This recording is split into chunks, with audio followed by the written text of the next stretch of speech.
Hello friends, welcome back to my channel programmers college. दोस्तों, आज का सेशन बहुत इंपॉर्टेंट होने वाला है क्योंकि आज हम लोग बात करने वाले हैं दो डिफरेंट प्रोग्रामिंग लैंग्वेजेस के बीच में डेटा एक्सचेंज करने के लिए। आपने हमेशा सुना होगा कि अगर जावा का डेटा हमें पाइथन को देना हो या पाइथन का डेटा हमें जावा को देना हो तो हमें यूज करना पड़ता है एपीआई। लेकिन अगर हम एपीआई या वेब एप्लीकेशंस की बात नहीं करें, नॉर्मल जावा कोर और नॉर्मल पाइथन कोर के थ्रू हम इन दोनों डिफरेंट लैंग्वेजेस के बीच में डेटा एक्सचेंज करना चाहते हैं तो क्या तरीका होगा। चलिए मैं आपको बताता हूँ एक काम। सबसे पहले मुझे जावा के प्रोग्राम का जो आउटपुट है वो पाइथन के प्रोग्राम को एज ए इनपुट सेंड करना है, और फिर पाइथन के प्रोग्राम का जो आउटपुट होगा वो मुझे जावा के प्रोग्राम को एज ए इनपुट देना है। तो आपके पास क्या कोई तरीका है जिससे हम ये काम कर सकते हैं? तो चलिए अब इसका देखते हैं इम्प्लीमेंटेशन। सबसे पहले मैंने यहाँ पर यूज कर लिया है वीएस कोड को। और दोस्तों, वीएस कोड एक एडिटर है जिसमें मैं एक फोल्डर ओपन कर लेता हूँ जिसमें मैं दोनों के प्रोग्राम बनाने वाला हूँ, जावा के भी और पाइथन के भी। तो मैंने दोस्तों डी ड्राइव में मेरे पास एबीसी नाम का फोल्डर है, मैंने एबीसी नाम के फोल्डर को ओपन कर लिया है। अब हम लोग यहाँ पर एक जावा का प्रोग्राम बनाएंगे और एक पाइथन का प्रोग्राम बनाएंगे, लेकिन यहाँ पर कुछ फाइल्स मेरे पास ऑलरेडी विजिबल है। तो मैं इन फाइल्स को यहाँ से डिलीट कर देता हूँ। सिर्फ एक ही फाइल रखते हैं या अपन सभी फाइल्स को डिलीट कर देते हैं? तो मैंने डिलीट कर दिया। और आपको ये ऐसा फोल्डर यूज करना जो बिल्कुल एम्प्टी हो, खाली हो पूरी तरीके से। तो फाइन दोस्तों, मैंने इसे डिलीट कर दिया और अब हम लोग स्टार्ट करते हैं। सबसे पहले एक जावा का प्रोग्राम बनाना जिसका आउटपुट हमें पाइथन के प्रोग्राम में इनपुट देना है। तो मैंने यहाँ पर फर्स्ट डॉट जावा, और एक इंटरेस्टिंग सी चीज और समझ में आ चुकी है आप लोगों को, मैं जावा का प्रोग्राम विजुअल स्टूडियो कोड पे बना रहा हूँ। तो एक नई स्किल्स और एड ऑन हो गई आपके पास कि विजुअल स्टूडियो कोड से जावा का प्रोग्राम और पाइथन का प्रोग्राम कैसे बनता है और रन होता है। सबसे पहले आपको पता है कि जावा के प्रोग्राम में हमें क्लास लिखना होता है। मैंने यहाँ पर क्लास लिख दिया है, डेमो। मैन मेथड हम लिखते हैं पब्लिक स्टैटिक वॉइड मेन, और हमने यहाँ पर एक स्ट्रिंग टाइप का एरे यूज कर लिया है। अब बात करते हैं हम लोग इस जावा के प्रोग्राम में मुझे फाइल का कॉन्सेप्ट यूज करना है। तो ये मेरे पास डेटा है जो मुझे पाइथन में पहुंचाना है। तो string data equals to I am Java and sending data to you mister Python. ऐसा कुछ हमें भेजना है। चलिए, ये आपका डेटा था। अब इस डेटा को आप ट्रांसफर करना चाहते हैं तो आपको जावा के यूटिल पैकेज में तो आपको जावा के आईओ पैकेज में एक क्लास मिलने वाली है जिसका नाम है फाइल राइटर। और ये file writer class F equals to, हमने इसका ऑब्जेक्ट बना लिया है। ये फाइल राइटर क्लास बेसिकली क्या करता है, ये एक हमारा स्ट्रिंग टाइप का डेटा फाइल में राइट कर देता है। और मैं डी ड्राइव के एबीसी फोल्डर में एक फाइल बनाना चाहता हूँ, a.txt, आप नाम कुछ भी रख सकते हैं।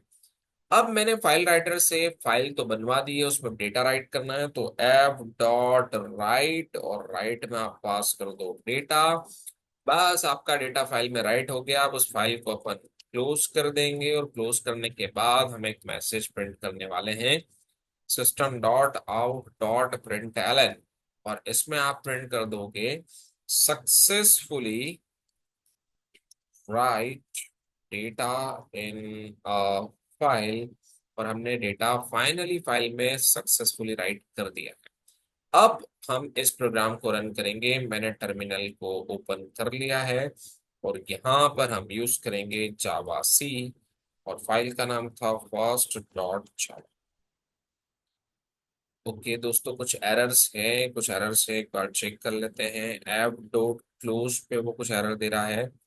और ओके, ओके, प्रॉब्लम ये है कि हमने एक्सेप्शन की हैंडलिंग नहीं की है। तो आपको पता है एक्सेप्शन हमें हैंडल करना पड़ता है जब भी फाइल के साथ डील करते हैं। तो अपन पूरा कोड ट्राई और कैच में लिख देते हैं कि भैया जब ट्राई चलेगा तो ही हमें सब कुछ करना है, नहीं तो आपको कुछ भी नहीं करना है।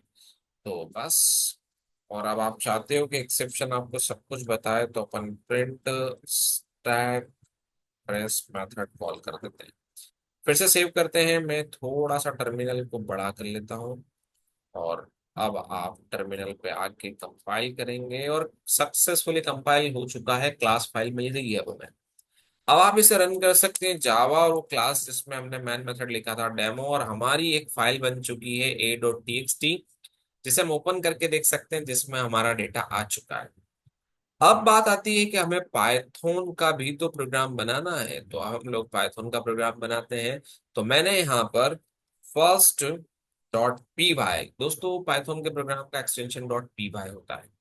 अब हमें यहाँ पर बेसिकली ओपन फंक्शन का यूज करना है, और डी ड्राइव में एबीसी फोल्डर में a.txt नाम की फाइल को ओपन कर लेना है।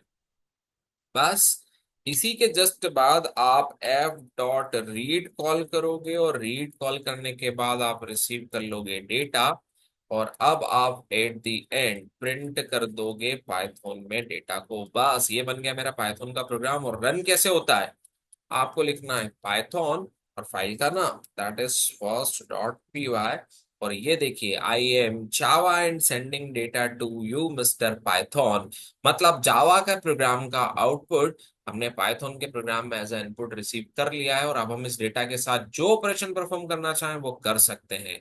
सेम वे में अगर मैं पाइथन के थ्रू फाइल में डेटा राइट कर दूं और उस फाइल से डेटा में रीड करना चाहूँ जावा में या सी लैंग्वेज में, तो ये भी पॉसिबल है। दोस्तों जब भी आप जावा या पाइथन लर्न करते हैं तो उससे पहले आपको सी लैंग्वेज का नॉलेज होना जरूरी होता है। तो अब आपके लिए एक टास्क है, और आप मुझे कमेंट में बताएं सी के प्रोग्राम का आउटपुट पाइथन या जावा के प्रोग्राम में इनपुट कैसे होने वाला है, और जावा और पाइथन के प्रोग्राम का आउटपुट सी के प्रोग्राम में इनपुट कैसे होने वाला है। आप मुझे कमेंट में बताएं ये कॉन्सेप्ट आपको कैसा लगा। वीडियो को लाइक करें, चैनल को सब्सक्राइब करें। Happy coding.